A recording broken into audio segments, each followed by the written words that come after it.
Pendant ma maîtrise à l'Université de Montréal en astrophysique, j'ai eu à travailler avec des caméras ultrasensibles, mais j'ai senti que leur sensibilité, malgré tout, était limitée pour les applications qu'on faisait. On était vraiment au maximum de la sensibilité des caméras. Donc, je me disais, il y a probablement moyen d'optimiser encore plus, si on veut, la sensibilité des caméras. Puis, entre la maîtrise et le doctorat, j'ai travaillé pour Photon, etc., donc une entreprise qui fait des systèmes d'imagerie. Puis c'est en travaillant là, j'hésitais, est-ce que je continue au doctorat ou je continue à travailler pour eux, que là, j'ai eu l'idée, si on veut, de comment est-ce qu'on pourrait améliorer encore davantage la sensibilité des caméras. Donc, c'est ce qui m'a amené à continuer au doctorat.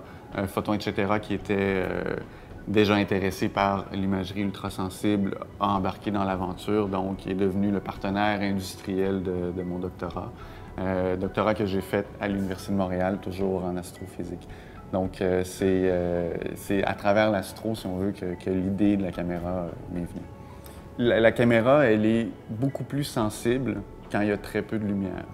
Donc, dans un environnement très lumineux, la caméra se compare aux autres. C'est quand on enlève la lumière, quand il y en a de moins en moins, que vraiment, là, la caméra montre toute sa performance. Donc, c'est par exemple, en astronomie, quand on veut voir une étoile aux confins de l'univers ou quand on veut avoir de l'imagerie ultra rapide ou quand on met des filtres qui coupent la lumière devant la caméra. Donc là, on a besoin de caméras ultrasensibles. En biomédical, souvent, on a une quantité maximale de lumière qu'on peut injecter, par exemple, dans l'œil. Donc, on peut pas... ça prend des caméras qui sont sensibles parce qu'on est limité en lumière. On veut voir des phénomènes rapides, donc il n'y a pas beaucoup de lumière qu'on peut accumuler pendant la pause. Ou il y a certaines molécules ou certaines cellules aussi qui sont tuées par la lumière. Donc, on peut les éclairer pendant un certain temps ou à une certaine intensité. Si on diminue l'intensité, ils vont vivre plus longtemps, donc on va pouvoir voir pendant plus longtemps quelle est leur interaction. Donc, c'est tous des domaines où c'est important d'avoir de l'imagerie ultrasensible. On a développé la première caméra, en fait, pour l'astronomie.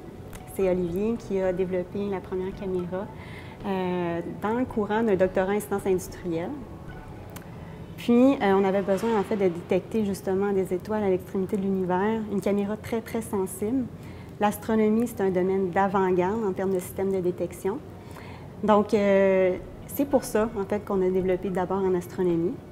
Puis, donc, ça a révolutionné carrément l'astronomie. On a pu carrément démarrer l'entreprise avec l'astronomie et non pas avec les leviers de financement, parce qu'on sait qu'une entreprise en haute technologie demande beaucoup, beaucoup de financement. Donc, mais il y avait beaucoup d'intérêt pour le diagnostic biomédical. Parmi tant d'autres domaines, on a choisi le diagnostic biomédical parce que l'intérêt était suffisamment fort. Bon, j'en ai parlé tantôt pour la détection peut-être précoce du cancer. En tout cas, je ne veux pas m'avancer au niveau de la recherche de tout ce qu'on peut faire à ce niveau-là, au niveau de la super résolution.